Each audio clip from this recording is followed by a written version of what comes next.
Okay, we're going to talk about sauropod dinosaurs.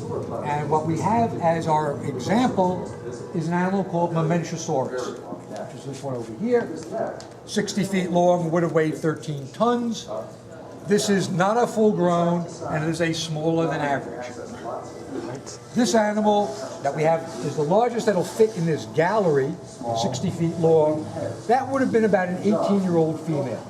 Would have been sexually mature, but not full grown. Full grown would have had to have been into its 30s, and the animal may have lived into its 60s as far as its actual life is concerned.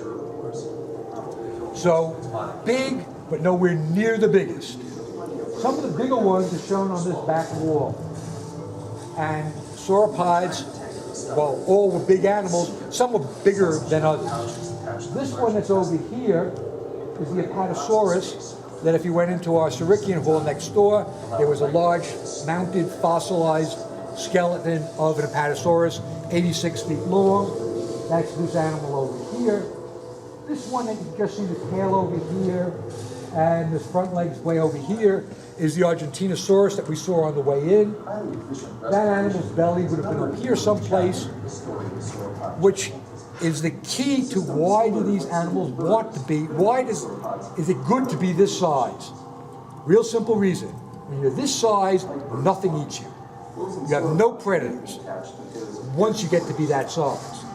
So these animals, it becomes a question of how quickly can they grow to be that size when they have no predators. Of course, they're starting out, coming out of eggs this size. So it's a race to go from this size to that size before you get eaten. These are eating growing machines, and that's the way to understand them.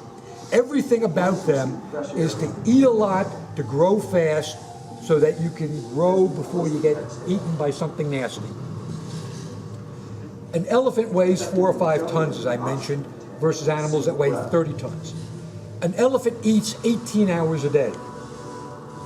So obviously, an animal that weighs 5 times an elephant or 10 times an elephant can't eat the same way an elephant does, because there's just not enough hours in a day.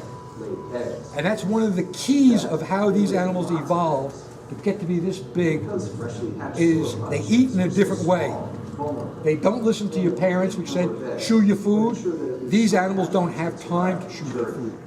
They eat and swallow, they just gulp and swallow, no chewing allowed. And you can see that in the head of the animal. This is a sauropod head. If you notice, it only has teeth in the front. Has no teeth, no molars, no chewing teeth. This animal uses his front teeth to strip ferns off of branches or whatever, swallow them whole, because it doesn't have time to chew. By contrast, this is a horse's head. Horse has teeth in the front to cut off grasses, but it also has molars to chew. But because it has molars to chew, it needs to have powerful muscles to move its jaws, to make those teeth work. It has to have a heavy head to attach those muscles. So a 1,000-pound horse's head weighs a lot more than the 45-pound head that's found on a 13-ton sauropod. So an extremely light head, because it doesn't need a powerful head, because it's not doing anything. It's just gulping food as fast as it can. That's one of the important evolutionary changes of these animals, a very light head.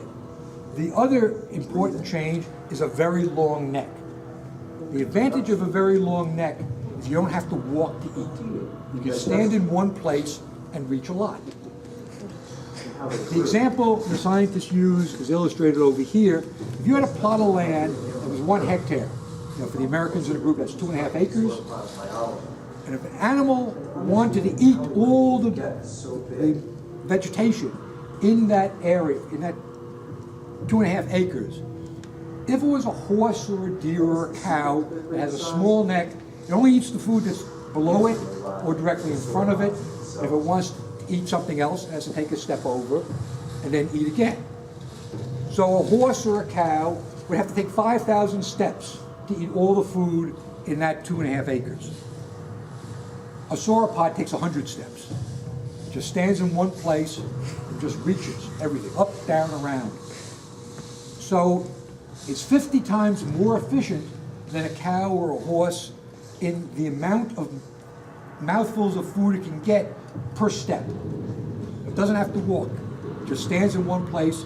The scientist who put this exhibit together describes it. He says, animal stands on the 50-yard line, eats half the football field, turns around, eats the other half the football field. Very efficient way of eating, but the key is to have a very, very light head and also to have a light neck. Because if your neck is 30 feet long, as is the case, you know, not only do you have to have a light head, you have to have a light neck, or else you get pulled down. And that's what we're going to see next.